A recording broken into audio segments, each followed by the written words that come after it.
Қайырлы күн. Бүгін осындай ерекше дәмді меренговый рулет жасайтын боламыз. Менің каналыма тіркелуді ұмытпаңыздар, лайк басып, комментарий қалдырып кетіңіздер. Видеоның соңына дейін көріңіздер.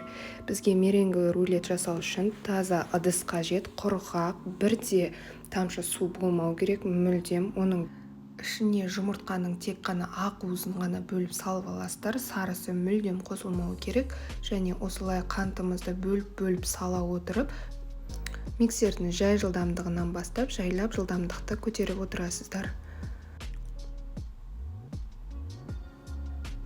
Мен қантты 3 бөлікке бөліп салдым. Осылай жаймен жақсылап араластыра беріңіздер. Әппақ көпіршік болғанша араластырамыз.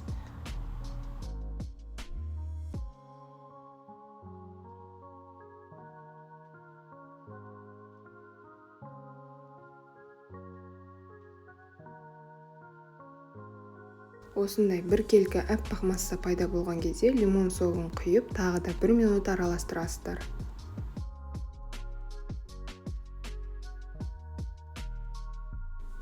Осы дайын болған массаның бетіне кукурузды крахмал саламыз. Картопты крахмал болса да бола береді. Осылай мөлшерін саламыз. Одан кейін барып араласқанша кішкене ғана миксермен айналдырамыз. 20 секундтай.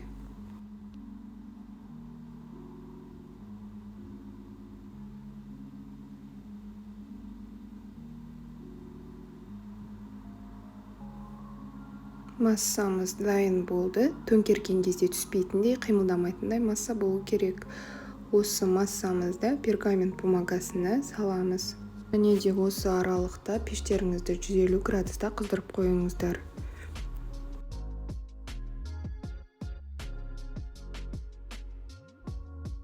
Енді осыны лопатканың көмегімен шет-шетіне жақсылап біркелкі етіп жағып шығамыз.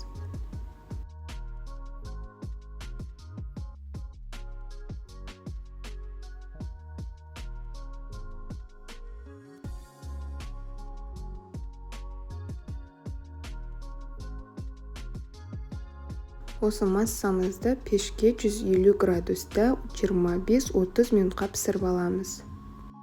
Коржымыз пісті. Осындай сарғыш қоңырлау болу керек. Коржды қатты пісіріп, кептіріп жібермеңіздер. Онда рулет шықпайды, мүлдем сынып кетеді. Болмасам қатты болып іші кеуіп кетеді, безе сияқты. Әркімнің пеші әртүрлі болғандықтан осындай сарғыш қоңыр болған кезде ала берсеңіздер болады пештен. Осылай пергамент бумагасынан суығаннан кейін немесе жылыдайда осылай алып тастауға болады. Кремін тек толықтай суығаннан кейін барып қана жағамыз. Енді кремін дайындаймыз. Бізге творожный сыр, сливки және де қант ұнтағы немесе қантты салып, бірденен араластыра берсеңіздер болады. Біркелкі масса болғанша жақсылап араластырамыз. Көп араластырып қоймаңыздар, себебі креміміз сұйық болып кетуі мүмкін. Өзінің толықтай өз-өзін ұстап тұра алатындай масса пайда болған кезде бірденен миксерді тоқтатамыз.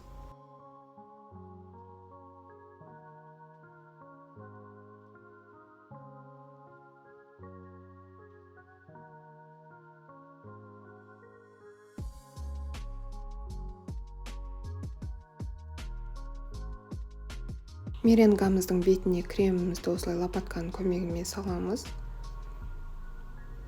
Мен тек қана осындай 1 лопатканың көлемінде крем алып қаламын, бетін безендіру үшін. Қалғанының барлығын осылай салып тастаймын.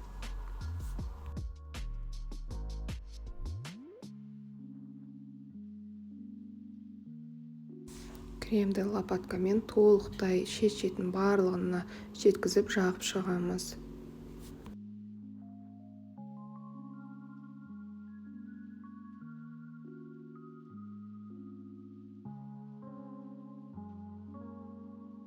Кремді толықтай осылай жағып болғаннан кейін мен ішіне клубника салдым. Бұл міндетті емес, егерде жоқ болса салмай қойсаңыздар болады. Бар болса, өздеріңіздің қалаған жидектеріңізді салсаңыздар болады.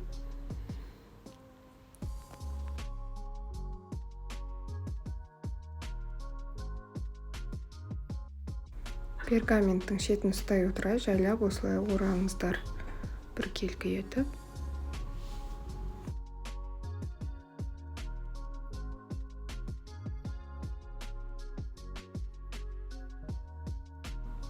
бетін жаңағы алып қалған креммен сәндейміз. Қалаған насадкаларыңызбен қалаған узорларыңыз салсаңыздар болады. Мен узорға онша мән бермедім, себебі бетін жидекпен әсемдейтін болғандықтан. Қалағандарыңызша жасай беріңіздер.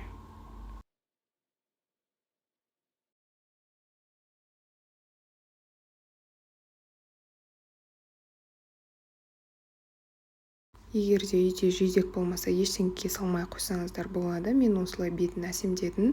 Тек қана креммен бетіне неше түрлі узор салып, гүл салып әсемдеп қоюға болады. Менің рецептіммен жасап көріңіздер. Каналға тіркелуді ұмытпаңыздар. Лайк басып, комментарий қалдырып қолдауларыңызды күтемін. Сау болыңыздар.